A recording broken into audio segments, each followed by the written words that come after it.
Good morning. May you come into this place, bringing all you hold with you.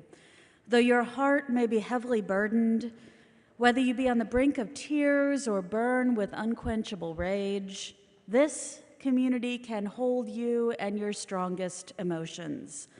Yes, even the messy ones are welcome here. Come in if you sing just a bit too loud, if you hold still as statues and just breathe it in, if you sway to the music moving in your soul, you are welcome. Come in and say amen when the Spirit moves you. Really, you can.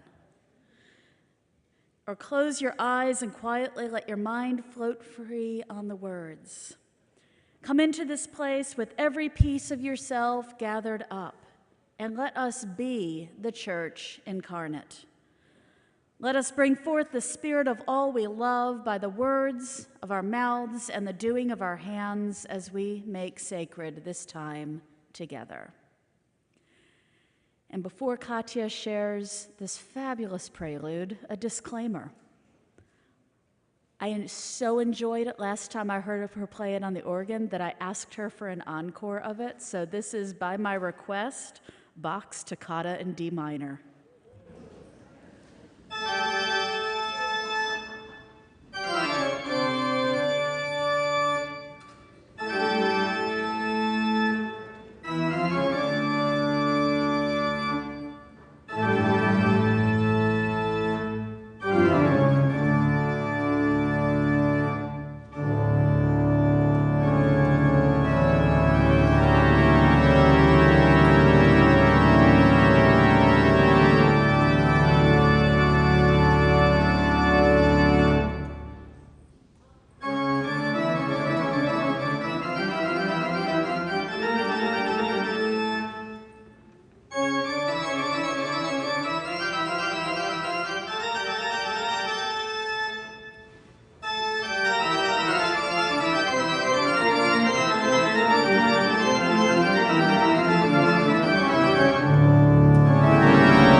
Wow. Another good morning to you all. Welcome to the Unitarian Universalist Church of Berkeley. I'm Karen Elliott, and I'm your worship associate for today. This is a welcoming congregation. If this is your first time here in the sanctuary or online, we're so glad you've come. Whoever you are, we welcome you in the fullness of who you are. We begin with our land acknowledgement. We acknowledge that this church occupies Huichin, the unceded territory of the Chochenyo-speaking Ohlone people. We understand that we continue to benefit from the seizure and occupation of this land. We acknowledge and embrace our responsibility to take restorative action. We affirm that this is deeply felt and commit our congregation to be in right relationship with Indigenous communities, aligning in solidarity, supporting Indigenous projects, and caring properly for the land. Let us now kindle our chalice flame with these words by Maureen Killeran. She says, "The poet Langston Hughes has written, 'Hold fast to dreams, for if dreams die, life is a broken-winged bird that cannot fly.' May the chalice flame challenge each of us to cherish our dreams, for all things worth doing begin in the courage and inspiration of a dream." We also pause to remind ourselves of some of the foundations of resilience. With Reverend Michelle, we light a candle of courage, a candle of acts of service, a candle of fellowship,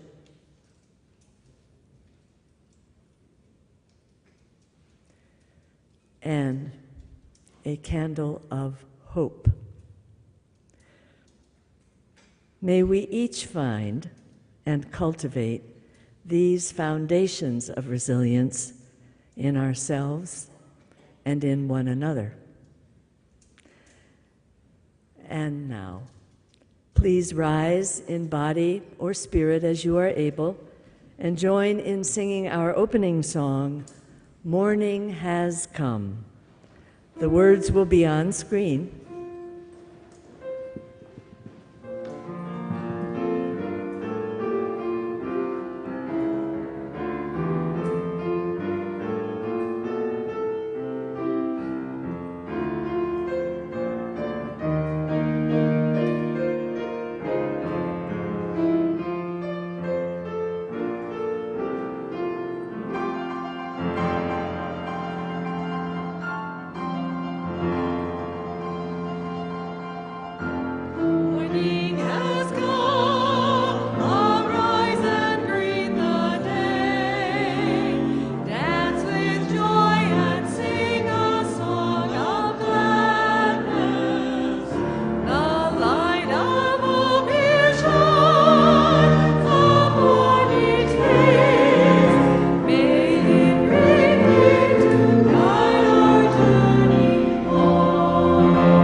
Please remain standing and join me in saying our covenant.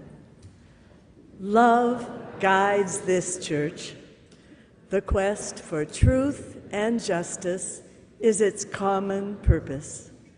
To give thanks, listen deeply, speak with care, honor our differences, and seek and grant forgiveness. These things we covenant with one another. Please be seated.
So if you are young of heart or young of spirit, you're definitely welcome to come sit on the stage. But I think you're going to be able to see the pictures from here. So both are welcome.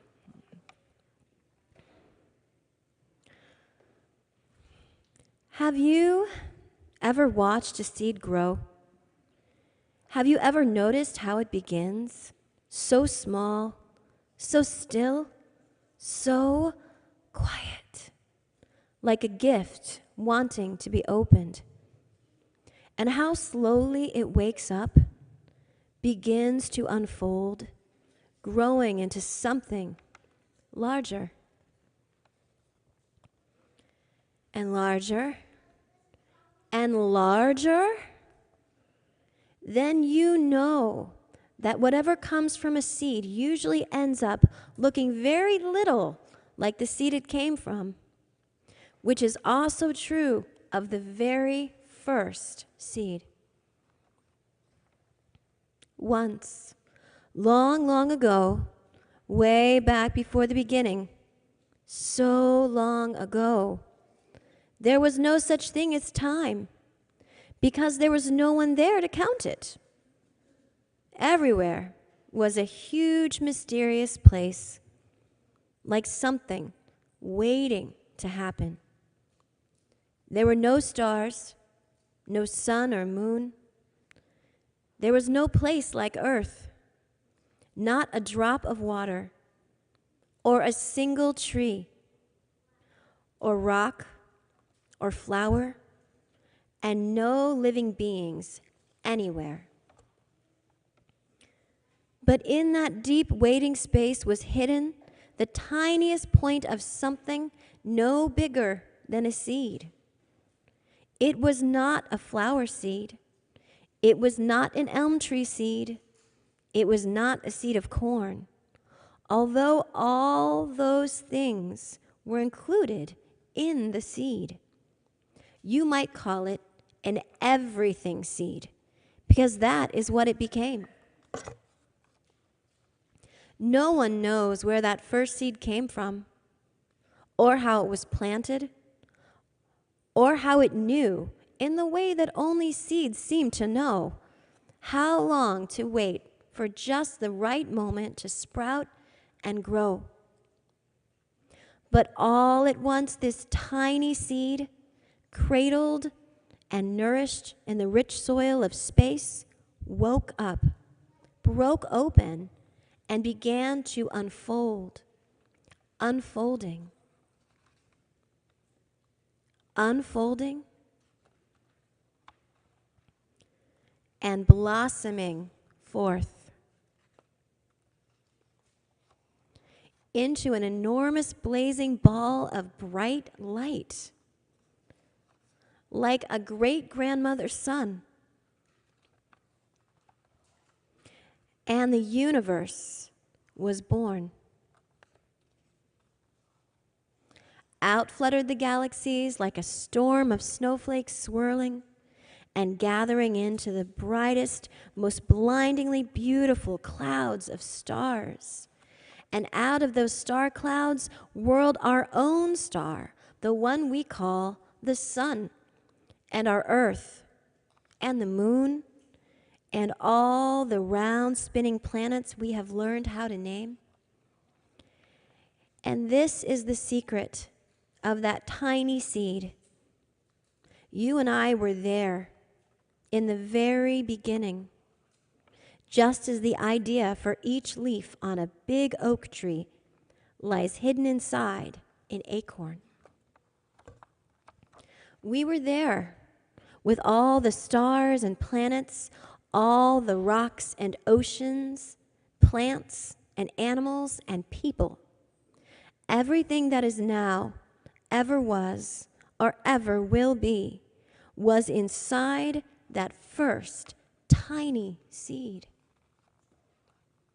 So whenever you hold a seed in your hand and wonder what it could become, imagine how you and all that is there, all that is here, once came from that tiniest speck of an everything seed, before it sprouted and grew, long, long ago, in the way back beginning of time.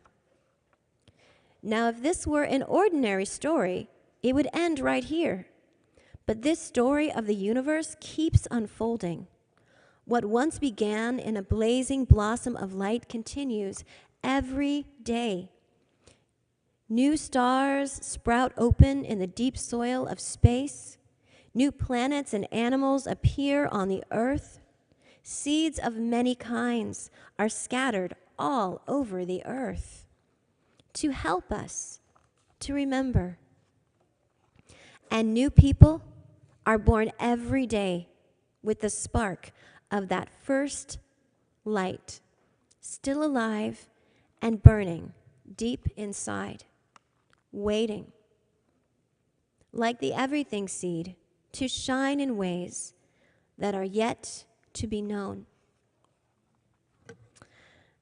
And this book was inspired by a quote from Brian Swim from Canticle of the Cosmos. And Brian Swim was one of my teachers in grad school, and he said something that I think is very important to remember about our children. He said, "Every child should be told, you come out of the energy that gave birth to the universe. Its story is your story. Its beginnings are your beginnings." Blessed be. So we will meet for K through 5 RE in the hallway and go to the RE building. And I have an announcement. Our second person for Youth RE, which I'm teaching today, cannot be with us. So if anyone has an extra moment and would like to talk about Wicca and neo-paganism, I am happy to share that with you. And I will see you outside. And if not, no worries. I understand. So let us go. And please join in singing Sing and Rejoice.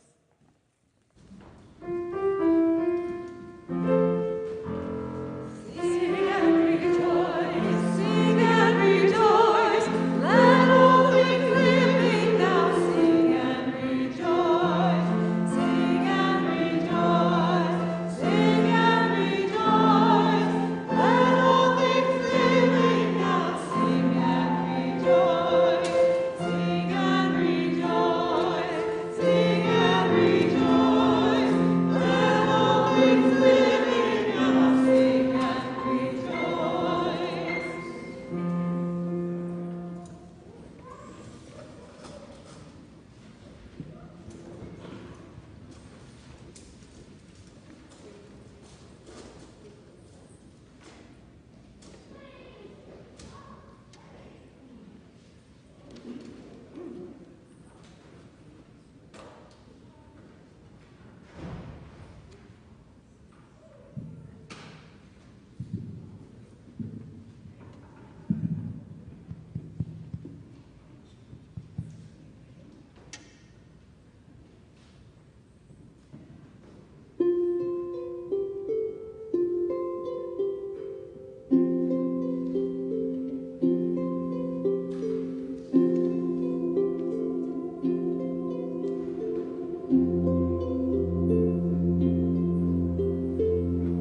That was absolutely beautiful. Thank you.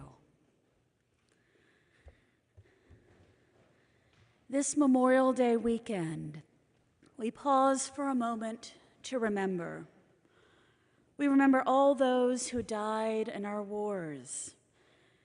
And I will also say, as I often remind Unitarian Universalist communities, that in lifting up and honoring those who have served in the armed forces, we are honoring and respecting their commitments, which is a totally separate thing than opinions about the use of military service and military force.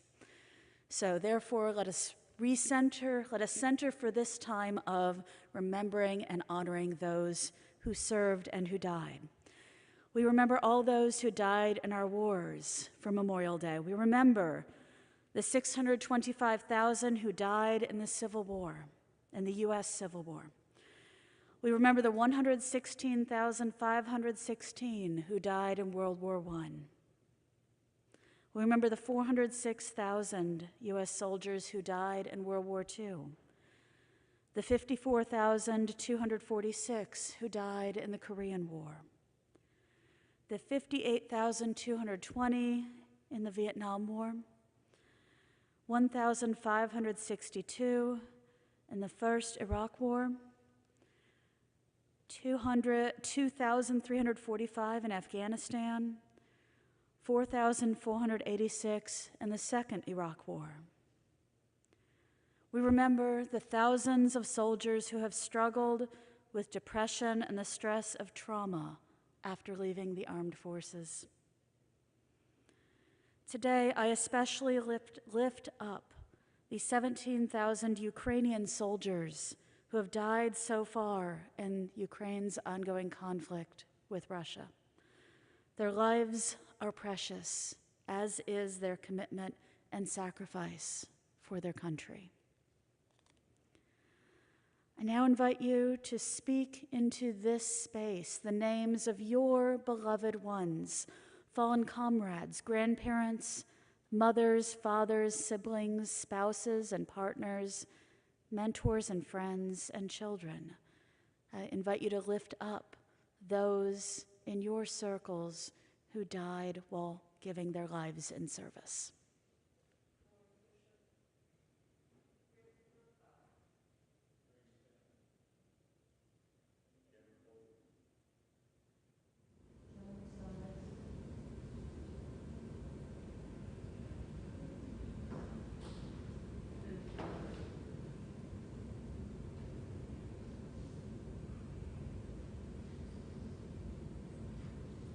We speak their names in honor of their service and as a reminder that we have not forgotten.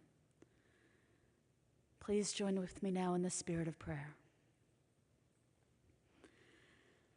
Spirit of life, we enter into this season of Memorial Day surrounded by such a cloud of witnesses. We remember, first of all, the women and men who are currently serving in the armed forces, and we pray for their safe return. We also acknowledge that there are those who will not return, as we grieve their passing, as we hear them in the news. We pause to honor their service and their sacrifice.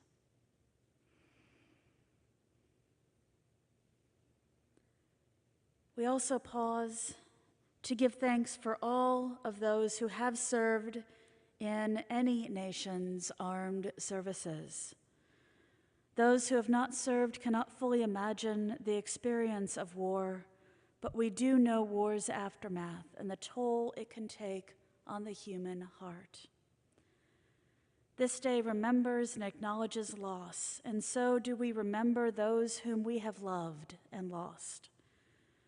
We hold their names and their faces in our mind's eye. We recall the gifts they gave to us through the strength of their being, the depth of their love, the courage of their dying, and the fullness of their living.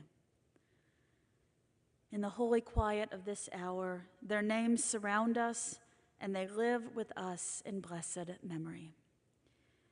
May we remain together in silence for a moment as a tribute to what they have meant to us.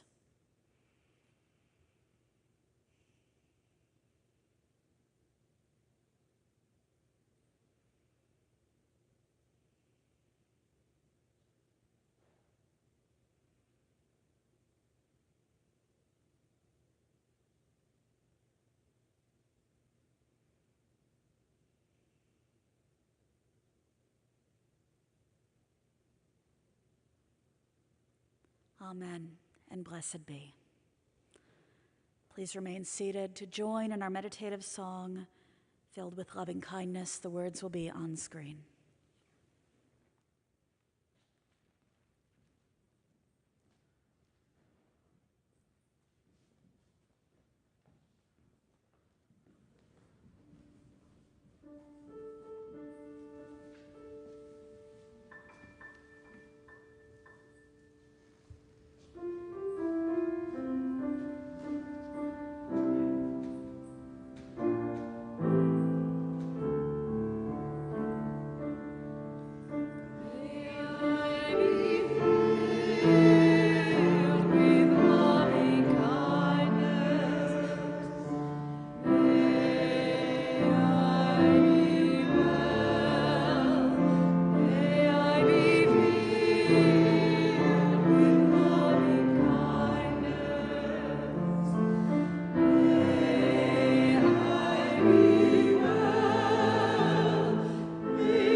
Coming to UUCB.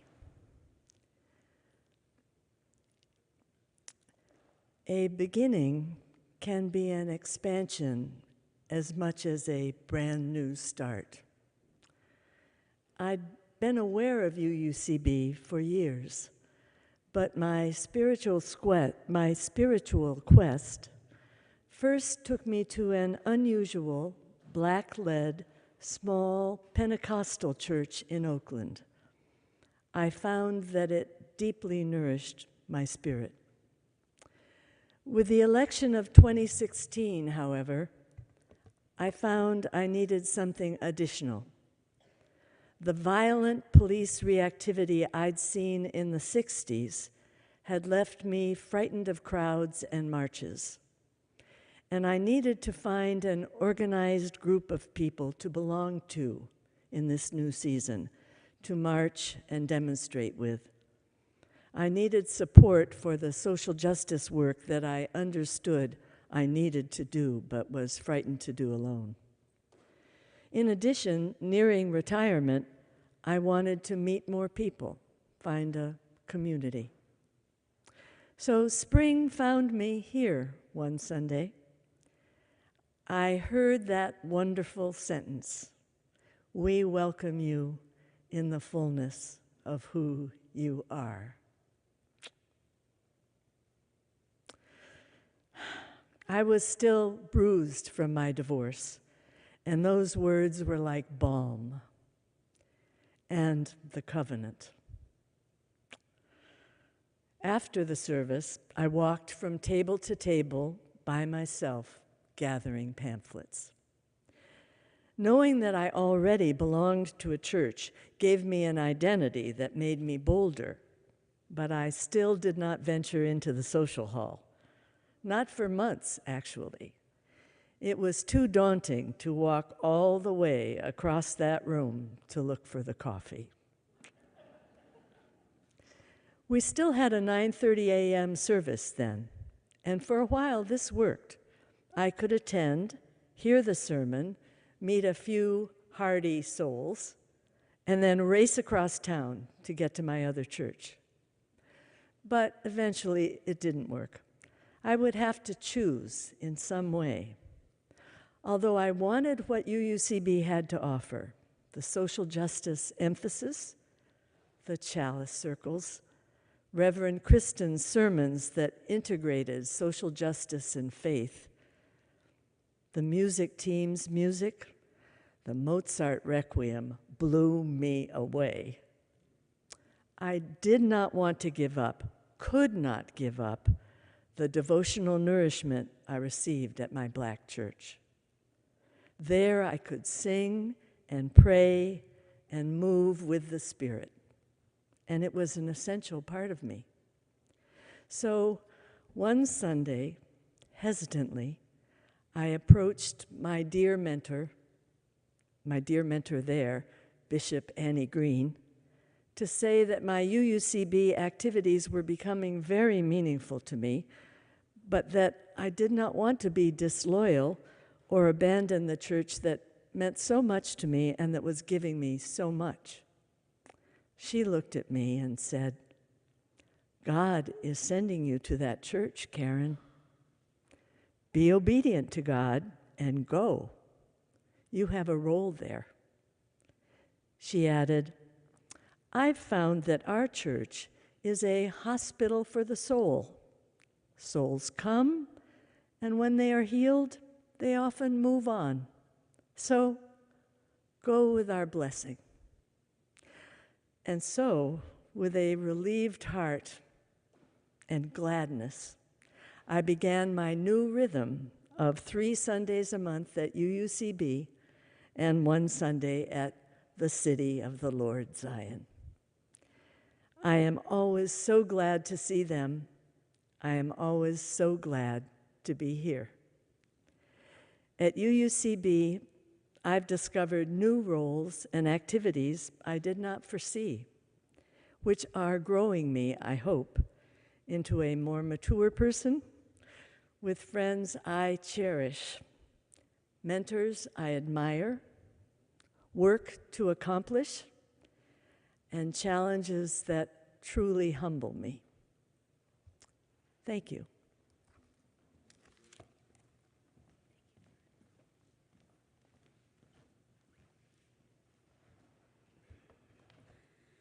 Creation stories, beginning stories. Virtually every culture has one, and virtually every organization has one too. Couples and sometimes even friends have their creation stories, the stories of the time they met or the time they first noticed each other. I hear the story of how a couple met from virtually every couple whose wedding I officiate, even from couples who've been together for a good long while. These are stories that are told over and over again, and with surprising frequency, they feature red convertibles.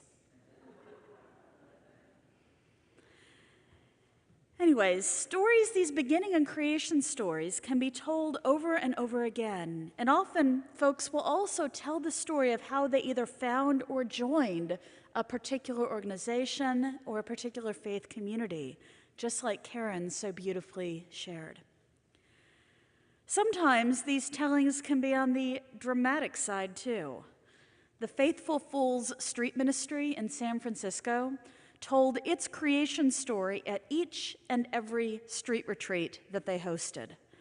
Some parts were told in unison because they had been told the same way so many times, and it even has a theme song that goes with it.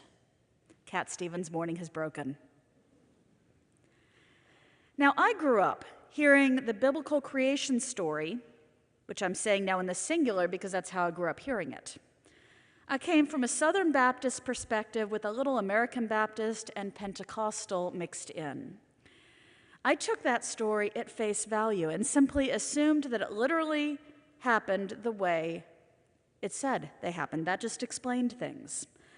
I'm embarrassed to say that in high school, I even wore a t-shirt that it actually said, quote, "I believe in the Big Bang Theory. God spoke and bang, it was." I don't know when the shirt disappeared. I'm glad it disappeared a long time ago. So when I got into my first religious studies class in college, and the professor told us matter of factly there were 2 biblical creation stories, I didn't believe him. Then I reread them and had to admit things sounded fishy, like there actually might be 2 stories there. Then we got into source criticism, and I was hooked. Source criticism in the first 5 books of the Bible, in the Torah, is about 4 separate authors whose work is literally mixed together in the text. And they're known as, which is a letter that is the initial J, E, P, and D. J is the Yahwist source, E the Elohist, P priestly, and then D for the Deuteronomist, who primarily writes the law parts.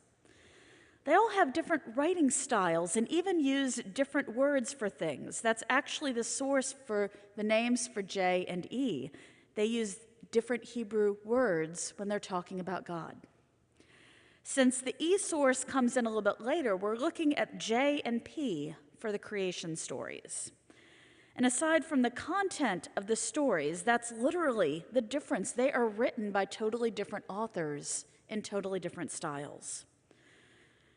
In the first grand one with the 7 days, God created this on the first day and so on. That's from the priestly source. The more human one is in the 2nd book of Genesis, where the first man and woman were created and got together, etc., etc. That's the J source. Another clear example of the 2 sources, if you want to look, and 2 versions of a story is the Noah's Ark story. If you take a look, you'll see it. And instead of like the creation stories where it's one and then the other, it's literally intermingled, where it switches back and forth from each source, like it's trying to pretend it's a single story. Now, it does unfortunately get a little suspicious for the however and whatever body tried to intermingle them, because first it talks about having just 1 reproductive pair for each type of animals, but in another place, having 7 pairs of the clean animals that are acceptable for sacrifice. Can you guess which one was the priestly source? Exactly. Another tidbit, because I love source criticism, another tidbit if you're curious, many experts agree that J, that author, was probably a woman, which is a pretty radical thing to say, since in the time when those stories were written down, women typically didn't get any headlines. J frequently writes about women's issues and reproductive issues. One extremely convincing article that goes so far as to name who that scholar thinks J is. You curious? Because this is fabulous stuff. This scholar believes that J was actually Michal, the first wife of King David. Most of the stories about the inside of King David's court come from the J author, and she would have had full access to that. And being at a certain level of society, she would have been educated and been able to read and write too, which was highly unusual for anyone in that day, especially for women. And she had reproductive issues too, and those surfaced so frequently in Jay's writing. Okay, needless to say, not only did I get hooked on source criticism, if you can't tell, got that? I also got hooked on creation stories. They are so neat, and there's so many of them. I ended up taking an entire semester class on just creation stories. The Epic of Gilgamesh, Frankenstein, it's a creation story. Did you know that C.S. Lewis wrote a totally wacky creation story of a book called Paralandra?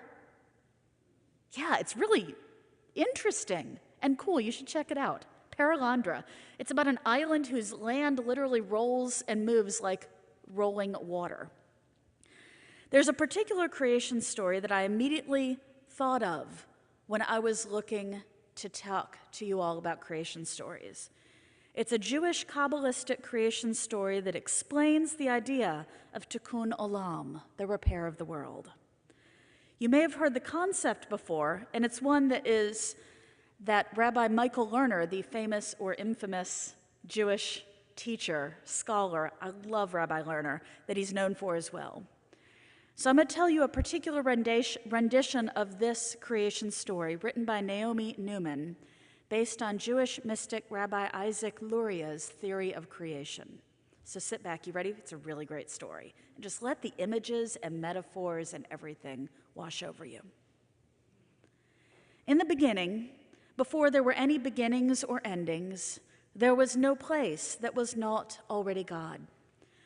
We call this unimaginable openness Ein Sof, being without end, world without end. Then came the urge to give life to our world and us. But there was no place that was not already God.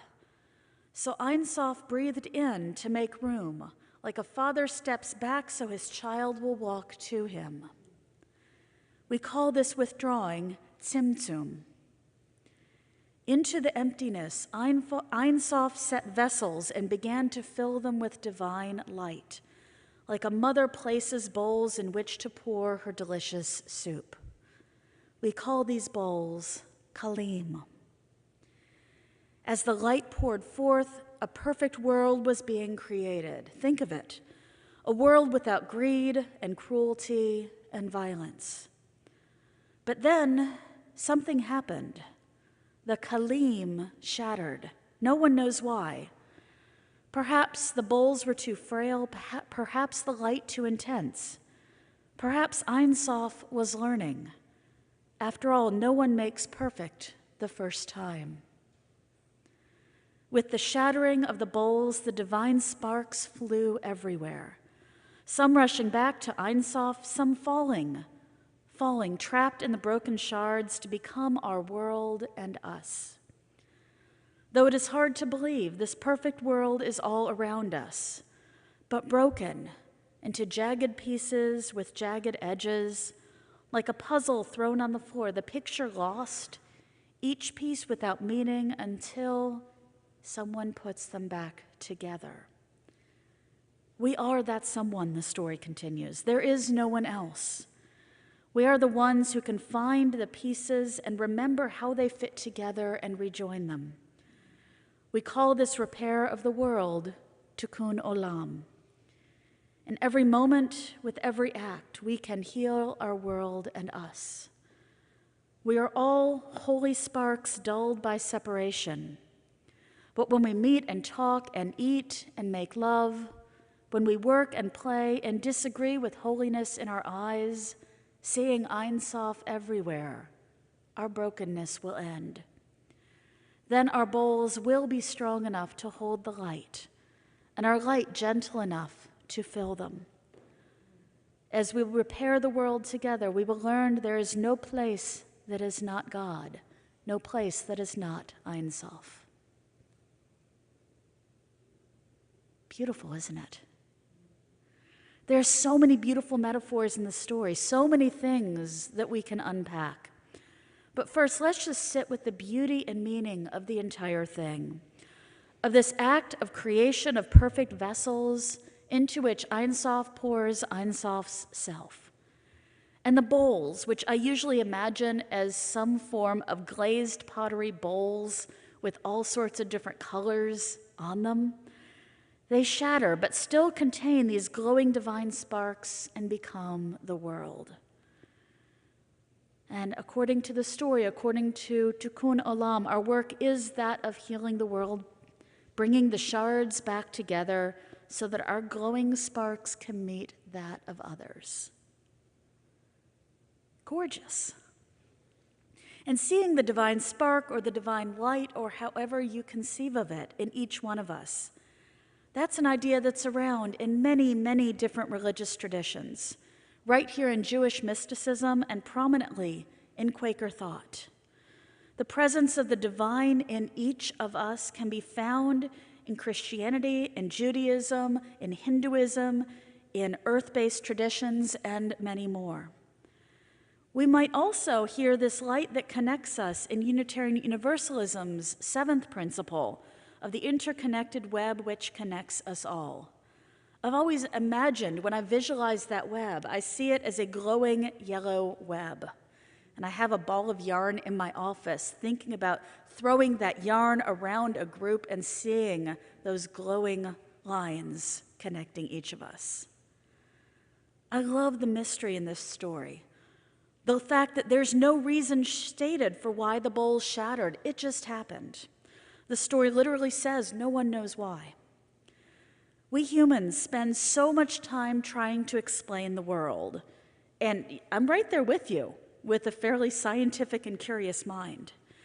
We spend so much time trying to explain it, whether through metaphors or direct observation or application of things we know to be truths. But fundamentally, there will still be unknown out there.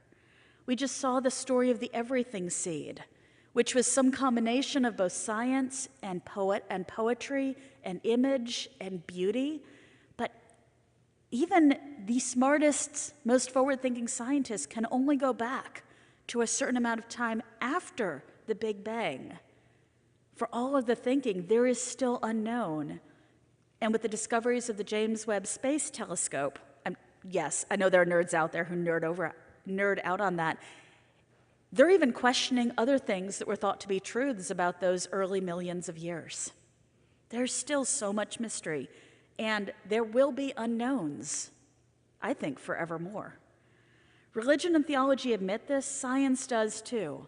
Heisenberg's uncertainty principle is a prime example, the principle in quantum physics that says it's impossible to know both the speed and location of a particle because the act of measuring one affects the other. So we put that in a theological sense. It forces us to confront the fact that truth will always have a lowercase t. It is impossible to know everything. But of course, the story gets us there and then keeps going. The story goes on to explain its answer for our work in the world, our meaning for being, Tikkun Olam, the repair of the world. This is a much better way to think about the polarity of wholeness and brokenness and to sit into our place in this imperfect world. In this story, the broken shards aren't bad. They just are. They're incomplete and yearning for connection with others. This is a good counterpoint to the potentially problematic interpretations for brokenness, which then extend to talk about broken people and injured people and folks who are disabled or broken somehow in virtually any way someone might diverge from some imaginary perfect norm. Now, of course, that's problematic, both for putting down folks who aren't at that perceived norm or even pushed to extremes like racial superiority and the like. But this story says that's not true at all. The shards simply are what they are. Brokenness isn't a bad thing. It's just simply the shards are broken. And wholeness doesn't mean the opposite of brokenness. Someone can be broken and whole at the same time. That's the beauty of the shards. They are broken and whole while still being broken themselves. They just need to be connected with the divine presence in others. This connecting, this finding the divine in others and in our own interactions, this is the repair of the world and creates heaven here on earth. And that idea connects with some juicy universalist theology. One of my favorite Universalist theologians, Hosea Ballou, talks about the hell that we create here on earth. This is where he says hell is. It isn't some place in the afterwhere, in the after world, because God is love and love is universal and all are saved. Instead, Hosea Ballou said, no, the hell's right here. It's what we created. It is the hell that we make on the earth. He also has one of my favorite made-up words ever, the happification of our lives, making us happy. So walk away with that today also, happification. Yes, love it. I'll get back to that on June 18th. One way we can think about the idea of Ballou's idea of hell that we create on earth is in terms of the heaven that we can also create and that we find. And looking at the Tikkun Olam story, these terms are clear. The perfect world is all around us, says the story, but broken into jagged pieces like a puzzle thrown on the floor, the picture lost. That's what Hosea Ballou is saying is the hell. But each piece without meaning until they come together again. The world that we may dream about, in whatever ways that looks, is already here, is just in many pieces scattered around on an enormous floor the size of the universe. We can imagine maybe the picture that it looks like, or maybe many, many, many pictures of what it looks like. However, have you ever put together a picture, a puzzle with someone else? It's very different than putting it together by yourself. Even though you may have slightly different strategies, you may run into problems where your strategies are coming to conflict with each other, but still, putting together a puzzle with someone else, it's easier, it's faster, and it's more fun. Happification. Unlike the metaphor of a puzzle, there isn't only one way that two pieces can go together in this work of the world. There are lots of different ways to connect with each other and to connect with a world that is a little bit better than it was before the connection. It takes some imagination. I saw a quote from Albert Einstein recently. He said, "Logic will get you from A to B.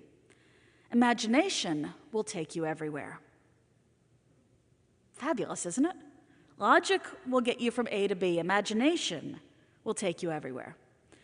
A to B thinking is literally thinking like a puzzle where each piece only goes with another in a certain way.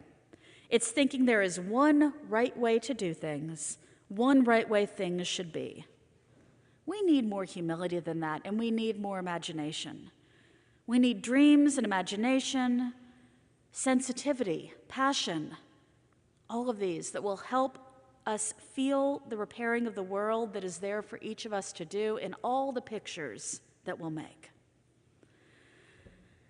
And now, why am I talking about all of this when we started with Bach's Toccata in D minor, which is a story often about endings, and we're talking about creation and beginning stories at the same time, because these two go hand in hand. Whether you're thinking about the spiral that you saw in the everything seed, or a circle that starts at one point but comes back to itself. Everything is filled, this world, this universe, this life is filled of beginnings that come to endings that turn right into beginnings. So the work that we do, as well as the work that we have done together in the past 3 years, while it is very soon drawing to an end, at the same time there are beginnings all the way around. It is these ideas that I lift up to you today. Blessed be.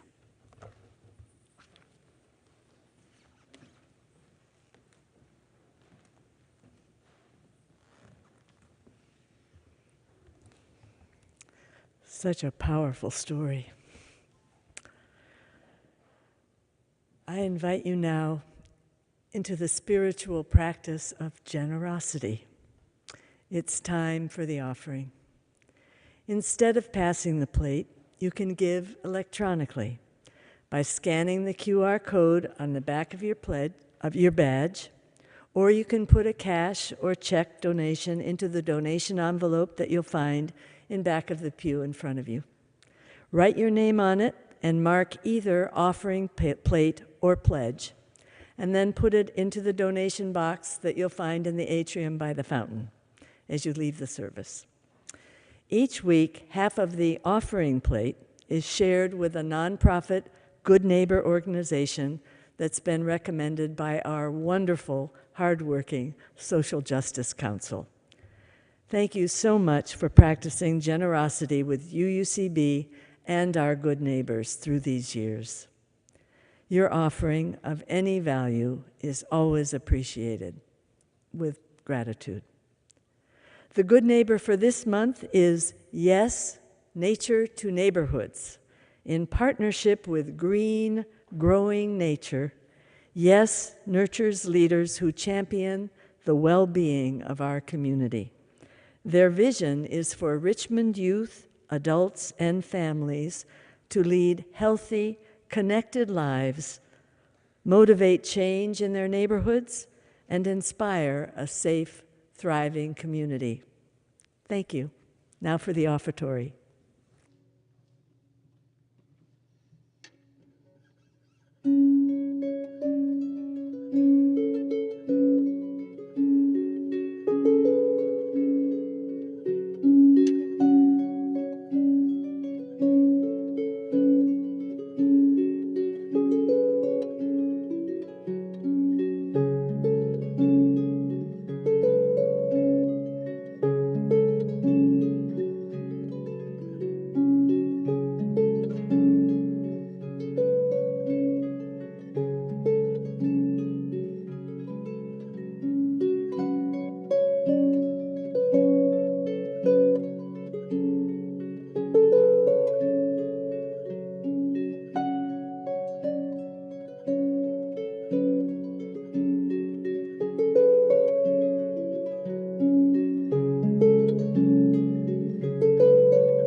Please join me in dedicating our offering. We dedicate our offering and ourselves to the mission of this congregation to create loving community, inspire spiritual growth, and encourage lives of integrity, joy, and service.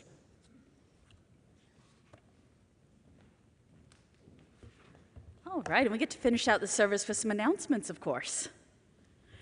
Reverend Dr. Sophia Betancourt, the candidate for the next Unitarian Universalist Association president, will be sharing her vision for the future at 2 pre-General Assembly virtual sessions, to which anyone can attend, next Saturday, June 2nd, and Sunday, June 3rd. The sessions are free, and there'll be a link in the announcement section of the week ahead to register. And a few weeks back, I got to hear her, and she is both an amazing leader, an amazing speaker, and a deep theologian. All of the above. And I really highly recommend that you attend if you can and hear some of her thoughts. Next Saturday, are those the right dates? Okay. This coming Saturday and Sunday. Take a look at the week ahead. Okay. Although next Sunday morning, I hope that you will make plans to come here for worship. The service will be led by some of UUCB's youth who've been engaging in the Coming of Age program this year. So I hope that you can come and support our young people. And last, I've been reminded to let you know what my schedule is. This was my second to the last sermon that I'm preaching for y'all, and this is my last time with Katya in a worship service. Sunday, June 18th will be my last service, my last sermon here. I hear there's something planned for after the service, but I'm not involved with the planning of it. Others are. I'm sure they have words out. And I am delighted now that my next church has shared my name with their church. I'll be serving as interim minister for the next 2 years in Williamsburg, Virginia. So that's where I'll be going. Endings and beginnings, and of course, Reverend Marcus will be here, and I am just so happy all the way around for all of it, as well as sad to be leaving. So we will have time to be able to talk about that for time I'll be in church, that y'all can come by and we can talk about it, and then on the 18th as well. All right, so let's finish out with some singing, though. Why don't we? The song is We Are Not Our Own. Please rise in body or in spirit. The words will be on screen. It's also 317 in your gray hymnal.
Through the time and the journeys and the endings into beginnings again.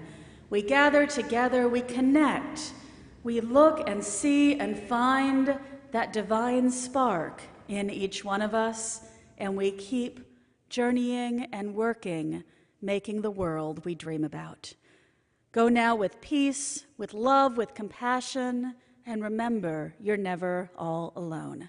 Blessed be.